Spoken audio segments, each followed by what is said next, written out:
Hello friends and welcome back to my channel Bengali family in UAE, जहां मैं बात करती हूं यूएई और ट्रैवल से रिलेटेड छोटी बड़ी खबरों की।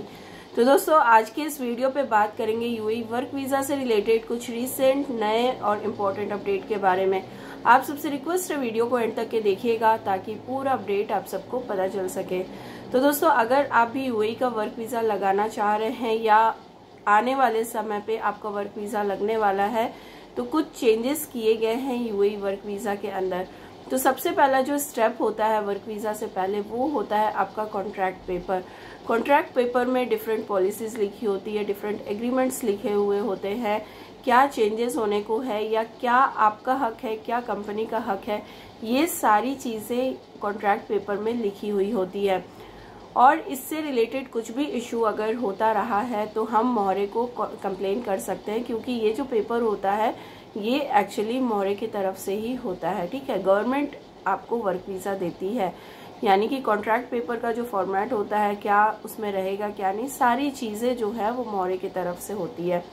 तो इससे रिलेटेड जो भी प्रॉब्लम आप फेस करते रहे हैं, आप कहाँ कंप्लेन करते हैं? आप मोहरे में कंप्लेन करते हैं। लेकिन अब क्या होगा, अब जो है कंपनीज के पास जो है ऑलरेडी पॉलिसीज पहुंच चुकी हैं। वो कंपनी पॉलिसीज हैं, कुछ गवर्नमेंट पॉलिसीज हैं जो कि लेबर्स को लेकर हैं।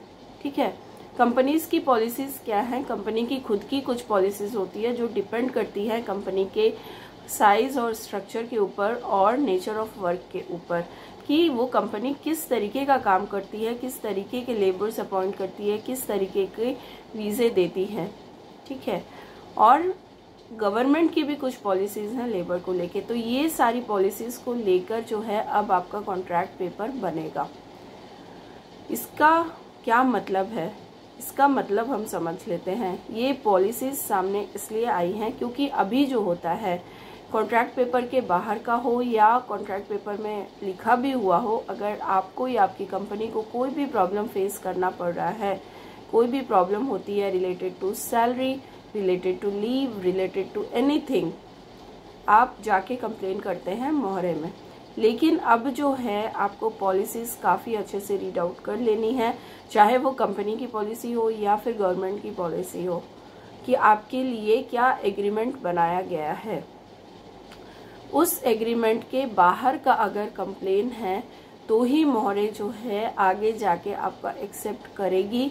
उस पॉलिसी से रिलेटेड अगर है तो ही एक्सेप्ट करेगी।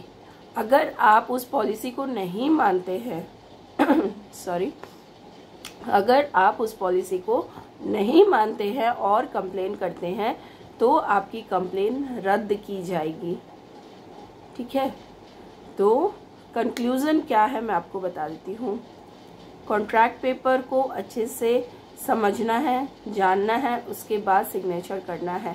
सिग्नेचर नहीं करते उससे पहले आप उसमें चेंजेस करा सकते हैं, लेकिन आप सिग्नेचर कर लेते हैं उसके बाद चेंज कराना काफ़ी मुश्किल होता है या ना के बराबर होता है।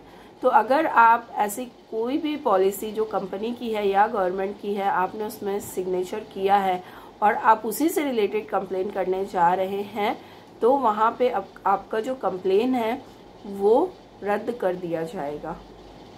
ठीक है, नहीं लिया जाएगा। इतनी ज़्यादा कंप्लेंट्स 2025 में या 2024 में देखी गई है। कुछ नंबर ऑफ कंप्लेंट्स भी आया है कि क्या डेटा है इसका।